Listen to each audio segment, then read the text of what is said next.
Whenever we visualize brutal slavery throughout ancient Rome, we consistently imagine masters wielding terrifyingly absolute, unchecked power. The widespread historical myth suggests that a master could brutally execute their human property without legal consequences. According to strict Roman legislation, enslaved individuals were tragically classified as nothing more than simple speaking tools. However, ancient history remains incredibly complex. Declaring that masters possessed completely unlimited authority is a massive oversimplification. There were actually highly specific societal boundaries and strict legal frameworks preventing masters from constantly overstepping boundaries. To truly understand this extremely complicated dynamic, we must carefully examine how slavery evolved over 12 centuries. According to pervasive mythological legends, Rome's controversial first king allowed desperate fathers to sell children into servitude. During those earliest primitive days, Rome was simply a modest farming community experiencing relatively minimal wealth disparities. An average Roman landowner traditionally cultivated the unforgiving agricultural fields directly alongside his small handful of laborers. This shared physical exhaustion naturally created surprisingly personal relationships, making it significantly harder to abuse daily co-workers. Furthermore, during early Roman antiquity, successfully escaping was incredibly straightforward, because hostile neighboring tribes remained surprisingly close. Pushing a captive laborer too far meant they would either vanish completely or physically retaliate using agricultural implements. However, as the expanding Roman military conquered numerous distant territories, everything changed dramatically with endless prisoner influxes. Approaching the 5th century previously mentioned, captured individuals suddenly constituted roughly 20% of the overall population. Those formerly personal relationships evaporated instantaneously, while treatment deteriorated rapidly, leaving victims without basic foundational legal protections. Their only minuscule glimmer of desperate hope involved powerful Roman censors officially punishing instances of extreme public cruelty. Unfortunately, these esteemed censors never actively investigated private households, and suffering captives possessed absolutely zero direct reporting rights. Desperate victims required an empathetic free citizen to formally report severe abuse, which realistically almost never actually happened. Significant transformations finally materialized during the sprawling imperial era when powerful emperors personally intervened regarding extreme situations. Consider the historically infamous evening banquet, where Vedius Pollio extravagantly entertained the legendary first Roman emperor, Caesar Augustus. During this lavish evening feast, an unfortunate servant accidentally shattered an incredibly expensive and beautiful crystal goblet. Pollio completely lost his mind, furiously ordering the terrified captive thrown into a deep pool of hungry eels. Emperor Augustus intervened immediately, forcefully demanding the young servant's survival and granting him permanent legal freedom forever. Intending to humiliate the cruel host, Augustus commanded his guards to shatter every remaining crystal vessel immediately. In another historical scandal, Emperor Hadrian banished a wealthy aristocratic woman for brutally beating her defenseless handmaid. Although these publicized imperial interventions remained exceptionally rare, they triggered gradual legislative reforms restricting absolute aristocratic power.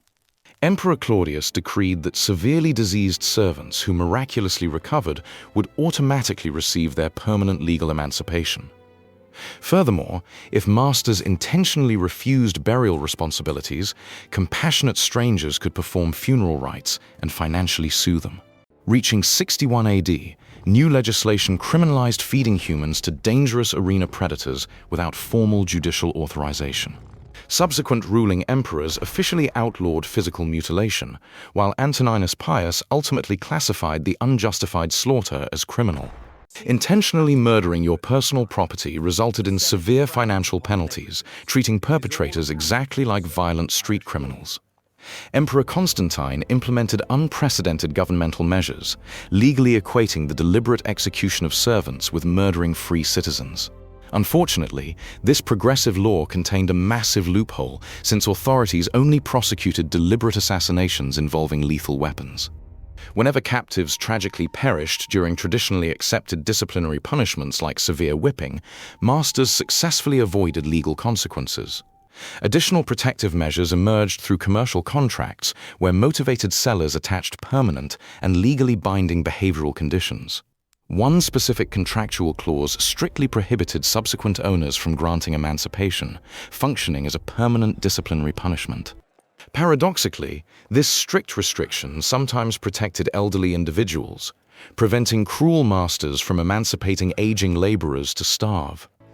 Another remarkably stringent commercial regulation forcefully required the purchaser to permanently transport the captive outside city boundaries. However, the most rigorously enforced contractual rule explicitly banned unscrupulous purchasers from forcing vulnerable captives into prostitution. Breaking this serious contractual obligation prompted imperial courts to immediately confiscate property and officially grant the victim freedom. The tragic historical reality remains that protective clauses only materialized if previous sympathetic owners painstakingly wrote them. Ultimately, while ancient Roman jurisprudence evolved to restrict unrestrained cruelty, lawmakers intentionally ignored fundamental and recognized human rights. Surviving legal commentaries demonstrate undeniably that these strict regulations were engineered merely to prevent massive catastrophic uprisings. During seemingly progressive historical moments, the sprawling empire consistently viewed marginalized laborers as highly productive industrial equipment. The vast Mediterranean civilization relied upon brutal subjugation, ensuring that essential economic machinery operated completely uninterrupted forever. Financial transactions occurring within shadowed alleyways starkly highlighted the unbelievably ruthless international commerce involving desperate human lives. Exhausted gladiators confronted terrifying odds inside bloody arenas, desperately fighting for survival while aristocrats watched from comfortable distances. Blacksmiths labored continuously throughout sweltering nights, meticulously forging heavy iron restraints destined to permanently subjugate countless conquered generations. Governmental documents meticulously dictated rigid societal hierarchies, clearly outlining astonishingly harsh physical penalties, punishing any rebellious escape attempts. Dropping a polished silver platter inside a luxurious patrician household could instantly precipitate an unimaginably brutal physical punishment. Subterranean punishment cells remained exceptionally dark and unforgiving, intentionally offering zero comforting glimpses of the bright blue sky. Servants carrying magnificent golden chalices for arrogant politicians starkly emphasized the unbelievably extreme wealth disparities dividing Roman society. The architecturally stunning Metropolitan Forum was constructed entirely through the agonizing and uncompensated physical labor of countless captives. Occasionally, a miraculously glowing and surprisingly powerful ethereal sense of institutional justice seemingly blocked the most horrific abuses. Heavy metallic neck collars engraved with threatening Latin inscriptions functioned as inescapable and profoundly humiliating reminders of captivity. Surprisingly, genuine emotional connections blossomed when compassionate elderly farmers occasionally emancipated faithful companions following decades of agricultural exhaustion. Imperial jurisprudence remained incredibly unpredictable since armed praetorians might arrest wealthy murderers exclusively whenever political circumstances proved advantageous. Leaders like Hadrian scrutinized complex legal documents carefully, demonstrating surprising mercy while aggressively prioritizing absolute Roman geopolitical stability. Countless anonymous women painstakingly weaving expensive textiles inside suffocatingly dark rooms suffered silently, their bleeding fingers fueling commerce. Institutionalized justice throughout antiquity essentially involved calculatingly weighing unimaginable human trauma directly against heavy bags of golden currency. Massive wooden galleys traversing the treacherous Mediterranean waters consistently delivered inexhaustible streams of terrified foreigners to imperial markets. Dispassionate magistrates presiding from elevated tribunals adjudicated complex property disputes, perceiving broken individuals purely as financially depreciated merchandise. Bright crimson droplets violently splattering across pristine imported marble floors perfectly symbolized the concealed domestic brutality sustaining civilization. Astonishingly wealthy aristocrats frequently pampered their incredibly expensive hunting animals significantly better than the malnourished humans preparing banquets. Weathered wooden placards displayed throughout bustling commercial districts occasionally prohibited condemning skilled laborers to horrific gladiatorial arena executions. Legendary rebellious figures demonstrated how relentlessly oppressing desperate populations would ultimately ignite catastrophic and extraordinarily bloody military uprisings. Intimidating executioners merely lowered their sharpened weapons whenever wealthy patrons calculated that miraculously sparing the victim was financially beneficial. Disfiguring facial brandings remained devastatingly common, marking a suffering human being as the legally undeniable property of another. Arrogant politicians dictating extensive legal testaments frequently decided the ultimate destinies of hundreds with one single dismissive sentence. Receiving the sacred woolen cap, symbolizing official emancipation, provided a profoundly emotional moment, transforming an entire family lineage. Invisible ghosts representing brutally forgotten generations seemingly continued haunting the magnificent decorative corridors inside decaying classical Roman estates. A simple downward stroke from a magistrate's quill could instantaneously plunge a hopeful man backward into torturous chains. Legislators fiercely debated complicated regulations without expressing humanitarian empathy, desperately hoping to prevent completely catastrophic regional financial collapses. Interpersonal kindness remained exceptionally rare. Secretly offering uncontaminated bread to starving laborers represented a highly dangerous historical anomaly. Ancient mosaics depicting agricultural workers deliberately romanticized the devastating, backbreaking daily labor required to produce Rome's luxurious wines. Wealthy buyers evaluated terrified human captives during public auctions, utilizing calculating expressions specifically reserved for common agricultural livestock. Piles of discarded metallic restraints rusting amidst ancient streets powerfully symbolized the incredibly slow evolution of human morality. Legal decrees occasionally provided necessary interventions, but these progressive moments represented tiny drops in an ocean of endless human suffering. Underground physicians surreptitiously treating brutalized individuals bravely risked facing their master's absolute wrath to constantly deliver essential medical care. Prolonged crucifixions lining the Appian Way constituted an incredibly terrifying psychological deterrent against contemplating any violent rebellion. Reinforced wooden doors sealing subterranean dungeons definitively eliminated every microscopic trace of illumination, guaranteeing completely hopeless psychological destruction.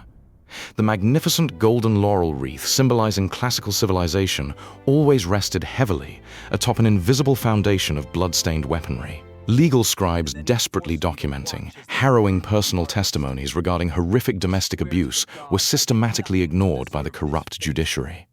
Courageous gladiators adamantly refusing to murder defeated opponents captured the unpredictable crowd's admiration, successfully forcing masters toward leniency. Relentlessly dripping ancient water clocks perfectly symbolized the excruciatingly slow, painfully protracted timeline required establishing incredibly basic protections. Exhausted laborers accidentally dropping massive granite blocks during monumental temple construction routinely faced completely arbitrary lethal retribution. Overwhelming psychological guilt occasionally compelled a remarkably remorseful patrician to dramatically shred ownership documentation, legally emancipating captive victims. Comprehensive legislative manuscripts originating from the Justinian period slowly initiated the monumental bureaucratic process, standardizing contradictory protocols. Privileged aristocratic women meticulously applying cosmetics remained entirely oblivious regarding the heartbreaking physical exhaustion crushing mirror-holding servants. Armed centurions forcefully dismantling illicit subterranean gladiatorial betting operations prioritized maintaining strict taxation regulations over protecting combatants. The eventual spread of new philosophical and religious movements slowly began challenging the morality of absolute human ownership. Prominent Stoic philosophers eventually argued that all humans possessed divine sparks, technically making slaves spiritually equal to masters. Despite these intellectual debates, the Roman economy absolutely refused to abandon the highly profitable institution of mass slavery. Massive Mediterranean agricultural estates operated exactly like brutal industrial factories, meticulously maximizing profit while minimizing human survival rates.